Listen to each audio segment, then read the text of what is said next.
Welcome sa Kwento Kada Pelikula. Kung gusto mong mas madaling maintindihan ang kwento ng mga pelikula, nandito ka sa tamang lugar. Huwag kalimutang mag-like, subscribe, at i-click ang notification bell para updated ka sa bawat bagong upload namin, kaya wag na natin patagalin, pasimulan na natin ang kwento. Nagsisimula ang ating pelikula sa isang laboratorio sa Estados Unidos. May isang dalagita na kagigising lang mula sa kanyang pagtulog. Ang pangalan ng babae ay Sil. Siya ay isang hybrid na nilalang na nilikha ng mga siyentipiko at pinag-aaralan nila. Mukhang natarante si Sil dahil nasa kulungan siya. Tumingin siya sa paligid, at tila lahat ng tao sa lugar ay nakatingin sa kanya. At hindi nagtagal, dumating ang dalawang opisyal na may dalang dalawang silindro ng cyanide gas. Pinuno nila ng cyanide gas ang kulungan kung saan naroon si Sil dahil gusto nilang patayin si Sil gamit ang gas. At mula sa tuktok ng balkonahe ay nakatayo ang isang matandang lalaki na nagngangalang Xavier Fitch, na nakamasid ng may mabigat na puso. Kung ano ang naging reaksyon ni Sil, kinailangan ni Xavier na mamatay ng walang kabuluhan ang experimental girl niya dahil hindi nito maibigay ang resulta ayon sa gusto nito. Taglit na pumunta si Xavier sa control room. Gayunpaman, sa hindi inaasahang pagkakataon, may nabasag na salamin mula sa prisma. Dahil nabasag ni Sil ang glass prism na nagpakulong sa kanya gamit ang kanyang mga kamay. Malamang, buhay pa si Sil at hindi patay. At matapos sirain ang glass prism, agad na tumakas si Sil mula sa laboratorio.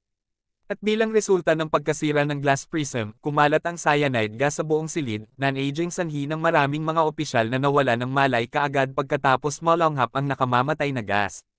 At nang makita ito, natarante si Xavier at ang kanyang mga kampon. Dagdag pa, mabilis na nakatakas si Sil mula sa laboratorio. Pagkatapos ay pinakilos ang buong laboratory security force para mahuli ang dalaga. Ngunit sa kasamaang palad, ito ay walang kabuluhan, dahil nagawa ni Sil na makaiwas sa kanilang pagtugis, nakapasok sa isa sa tren na nagkataong dumaan. Kinabukasan, bumaba si Sil sa tren sa isang bayan malapit sa istasyon. Si Sil ay nagugutom, ngunit wala siyang pera. Kaya nagnakaw si Sil ng bag sa isa sa mga pasahero at tumakas sa pamamagitan ng pagsakay sa isa pang tren. Habang nasa tren, sinubukan ni Sil na pumasok sa isang drawer para makakuha ng pera. Bukod sa mabilis at maliksi, napakalakas din ng babaeng ito. At nang hindi nagpupumilit, nagawa niyang makapasok sa drawer at makakuha ng isang balumbon ng pera. Matapos makakuha ng sapat na pera, pumunta si Sil sa kusina ng tren at ninakaw ang mga pagkaing nakaimbak doon.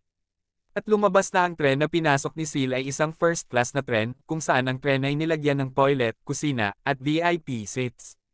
Taglit na nakatulog si Sil matapos mabusog ang tiyan sa mga ninakaw na pagkain at mabusog. Pero laking gulat niya nang magising siya mula sa kanyang bangungot. Nakita niya ang kalagayan ng kanyang katawan na hindi okay. Mayroong 12-dosenang o kahit na daan-daang mga higanting uod na lumalabas sa kanyang katawan, gumapang din sila at nakakabit sa isang sulok ng karwahe. Nakaramdam ito ng sobrang takot kay Sil. Kawakas ay naging alien na nilalang ang magandang babae na may kakaiba at hindi maliwanag na hugis. Hindi lang iyon, nabiktima din nito ang carriage inspector at nagsilang ng bagong anyo na mas sexy kaysa sa kanyang sarili. Sa kabilang banda, binilisan ni Xavier ang paggalaw para hanapin si Sil. Nahanap niya at ng kanyang mga tauhan ang karwahe ng tren na sinakyan ni Sil kanina. Maliban dito, natagpuan din nila ang bangkay ng iba pang pasaherong namatay dahil sa kagagawa ng mahiwagang dalaga. Nais niyang anyayahan ang mga taong ito na magtulungan. Ang mga taong ito ay pinangalan ng Preston Lennox, na isang assassin. Pagkatapos ay mayroong Smithson, na isang empath. Pagkatapos ay naroon si Dr. Stephen Arden, na isang antropologo. At sa wakas, naroon si Dr. Laura Baker, na isang molecular biologist. Bago nila simulan ang kanilang paggalaw, ipinaliwanag ni Xavier ang background ng kanyang research project, at ipinaliwanag din niya ang kanyang nilalang sa kanyang mga bagong kasamahan. May plano silang 5 na magsaliksik at pag-aralan pa ang mga eksperimentong ginawa ni Xavier, at hindi nagtagal ay nagsimula na silang magsaliksik. Ngunit sa kalagitnaan ng kanilang pagsasaliksik, nakatagpo ito ng isang balakid. Una, biglang nasira ang microscope camera na ginagamit nila. Pagkatapos ay nagkusa sina Dr. Laura at Preston na pumasok sa isolation room upang palitan ang microscope camera. Ngunit sa hindi inaasahan, mabilis na umunlad ang mga eksperimento na kanilang ginagawa. At ang masama pa, nahulog ang hook bolt ng microscope tube sa ilalim ng floor grate, dahilan para magpanik sila. At kaagad, sinira ni Xavier ang kanyang nabigong eksperimento sa pamamagitan ng pagsunog nito. Ngunit siya kasamaang palad, ang kanilang mga eksperimentong nilalang ay hindi lamang namatay. Isang galamayang lumabas sa cell core ng nilalang. At pagkatapos ay hinabol ng nilalang si Dr. Laura at Preston, na nasa silid pa rin. Tinubukan ni Preston na patayin ang nilalang na Galame, ngunit walang bunga ang kanyang mga pagsisikap. Ang kakaibang nilalang ay naging kakaiba at nakakadiri na dambuhalang halimaw. Kawakas, napagdesisyonan nilang lumabas ng kwarto pagkabukas ng lock ng pinto. At sa kabilang banda, nagpa siya si Sil, na mayroon ng bagong anyo ng katawan, na bumaba sa isang istasyon ng tren sa Los Angeles. Nagpalit na si Sil ng damit ng train attendant na pinagdasal niya noon. At habang dahan-dahan siyang naglalakad, lingid sa kanyang kaalaman ay isang hakbang na lang papalapit si Xavier at ang kanyang mga kasamahan. Hindi inisip o inisip ni Sil ang mga taong humahabol sa kanya, sa halip, abala ang babae sa paggastos ng perang ninakaw niya sa pamimili, at pag-upa pa ng kwarto sa isang hotel. Nang makahanap si Sil ng angkop na silid, agad niyang binuksan ang telebisyon at nanood ng pang-adultong pelikula. At kung titingnan mo ang kanyang pisikal na anyo, mukhang nasa hustong gulang na si Sil. Ngunit sa pagbibilang mula nang siya ay likhain sa laboratorio, siya ay isang batang wala pang isang taong gulang na inosente pa rin at hindi gaanong nakakaintindi sa labas ng mundo. Pero sa ngayon, nanonood siya ng pelikulang hindi dapat panoorin ng babaeng kasing edad niya. At matapos itong mapanood ay agad siyang nagpalit ng damit. Pagkatapos ay nagpa siya si Sil na maghanapong isang lalaki sa isang nightclub. At pagdating niya sa club, tinanong si Sil ng isang lalaki kung saan siya galing. Pagkatapos ay sinagot niya na siya ay isang dayuhan. Pero maya-maya ay may pumasok na babae at nakatawag ng atensyon sa lalaking kausap ni Sil. Nakitang nanliligaw ang babae sa lalaki, at pinagmamasdan lang siyang mabuti ni Sil. Pagkatapos ay nagdahilan ang babae na pumunta sa banyo. Pagkatapos ay sinundan siya ni Sil. At sa palikuran, agad na pinatay ni Sil ang babae. Pagkatapos noon, bumalik agad siya sa club. Pagkatapos ay nagawa niyang manligaw sa isa sa mga lalaki sa club pagkatapos malaman ang tungkol dito mula sa babaeng pinatay niya sa banyo. At sa kabilang banda, nagawang sundan ni Xavier at ng kanyang team ang mga galaw ni Sil. At nalaman na Naila ang kinaroroonan ng babae salamat sa isang credit card na pagmamayari ng isa sa mga lab staff na ginamit ni Sil para mag-book ng isang hotel room. Kaya nagmadali silang hanapin ang kinaroroonan ni Sil hanggang sa makarating sila sa nightclub kung nasaan si Sil. Ngunit sa kasamaang palad, hindi nila nahanap ang babae dahil umalis na si Sil kasama ang isang lalaking niligawan niya sa club. Dumating sila sa tirahan ng lalaki, at inikot ng lalaki si Sil upang makita ang kanyang marangyang bahay. Pagkatapos ay naligo ang lalaki, at sinundan siya ni Sil. At nang matapos maligo ang lalaki, sinabihan niya si Sil na haborin ang kanyang damit at gusto niyang matulog sa babae. Ngunit biglang nagbago ang isip ni Sil at tumanggi siyang matulog sa lalaki. Agad na hinawakan ng lalaki si Sil at pinagbantaan at pinilit na patulogin si Sil. Sa wakas ay sumunod si Sil sa gusto ng lalaki. Agad niya itong hinalikan, ngunit naloko ang lalaki.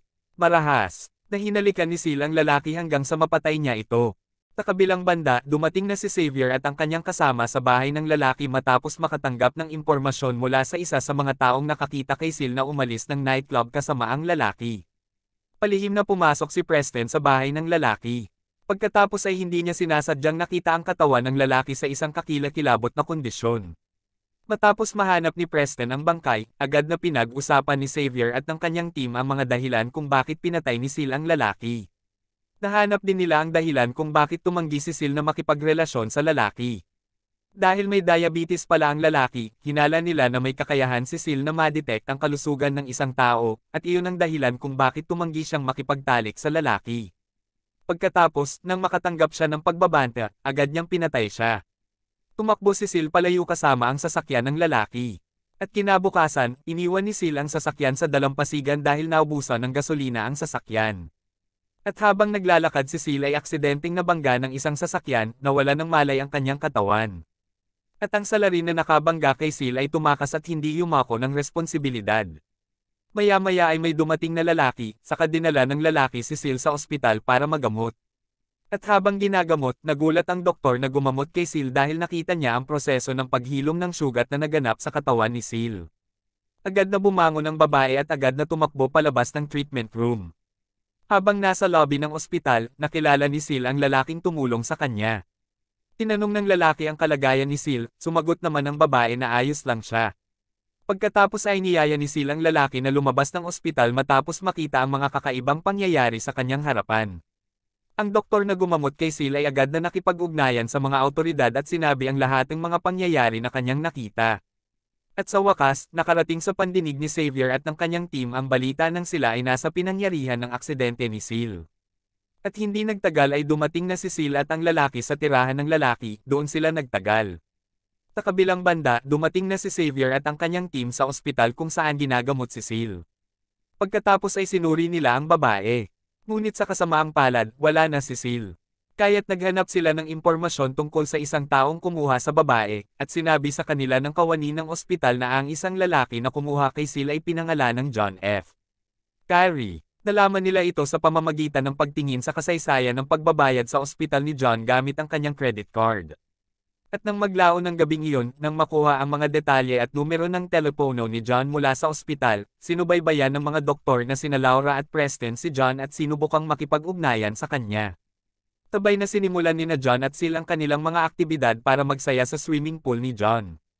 At sa kalagitnaan ng kanilang mga gawain ay nagring ang telepono ni John, at gustong sagutin ng lalaki ang papasok na tawag, ngunit pinigilan siya ni Seal.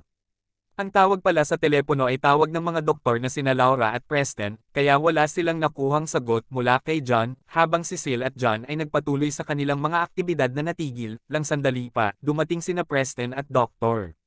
Laura sa bahay ni John at sinubukang buksan ang pinto. Ngunit narinig ni na John at Seal, na nasa likuran, ang kanilang presensya. Gustong suray ni John kung sino ang taong dumating sa kanyang bahay, ngunit hinawakan siya ni Seal sa tubig. Biglang naging halimaw ang babae at agad na pinatay si John. Dr. Laura at Preston sa wakas ay dumating sa pool area. Natagpuan nila ang bangkay ni John na lumulutang sa pool, ngunit muli nilang hindi mahanap si Seal. Nang muling makatakas ang kakaibang babae mula sa tirahan ni John, nagpasya sina Dr. Laura at Preston na maghiwalay upang hanapin si Seal sa bahay ni. At hindi nagtagal ay dumating si Xavier kasama ang kanyang koponan at sinubukang palibutan ang bahay, ngunit ang kanilang mga pagsisikap ay walang kabuluhan dahil wala na si Seal. At sinabi ni Xavier sa kanyang team na bumalik sa hotel at magpahinga. Kinabukasan, bumalik si Xavier at ang kanyang team sa club kung saan naroon si Seal. Marahil ay babalik si Seal sa lugar para hanapin ang susunod niyang target. And sure enough, aksidenteng nabangga ni Smith si Seal sa labas ng club habang naghahanap ng sariwang hangin. Agad na tinawagan ng lalaki ang kanyang kasama at sinabing nasa club din si Seal. Mabilis na tumakas si Seal sakay ng kotseng ninakaw niya. Agad nilang hinabol si Seal, at nakita si Seal na walang ingat na nagmamaneho ng kanyang sasakyan. Balak niyang ibagsak ang kotse sa isang tangking imbakan ng gasolina. Bago pa man mabangga ang sasakyan ay agad siyang tumalon palabas ng sasakyan at ang sasakyan ay sumabog sa apoy. Nang makita ito, inisip ni Xavier at ng kanyang team na patay na si Seal. Kaya pinagdiwang nila ang kanilang tagumpay sa isang bar, samantalang sa katunayan, nakatakas si Seal sa ikalabing pagkakataon. Sa bar, nakitang papalapit na ang relasyon ni na Dr. Laura at Preston. Pareho silang sumasayaw. Sa kalagitnaan ng kanilang sayaw, nakita ni Preston ang isang babaeng kamukha ni Seal. Kaya nilapitan niya ang babae ngunit agad na humingi ng tawad nang makita ang mukha ng babae na hindi pala si Seal. Akala niya ay si Seal ang babae dahil pareho ito ng blonde na buhok. Tiniyak ni Dr. Laura kay Preston na patay na si Seal, at nagdahilan ang babae sa banyo. Pumasok sa palikuran si Dr. Laura. Pagkatapos ay nakilala niya si Seal na nagpalit ng kulay at estilo ng buhok para hindi siya makilala ni Dr. Laura. Hiningi ni Seal ang pabango ni Laura para maakit niya ang atensyon ni Preston.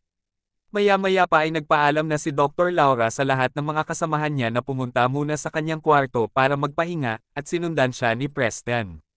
Habang nasa elevator, nakasalubong ni Preston si Seal.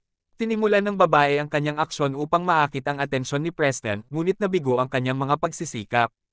Kumatok si Preston sa pintuan ng silid ni Dr. Laura at inanyayahan na pumasok. Sa kwarto, nagpasya silang matulog ng magkasama. Naiinggit si Seal at gusto ring gawin iyon.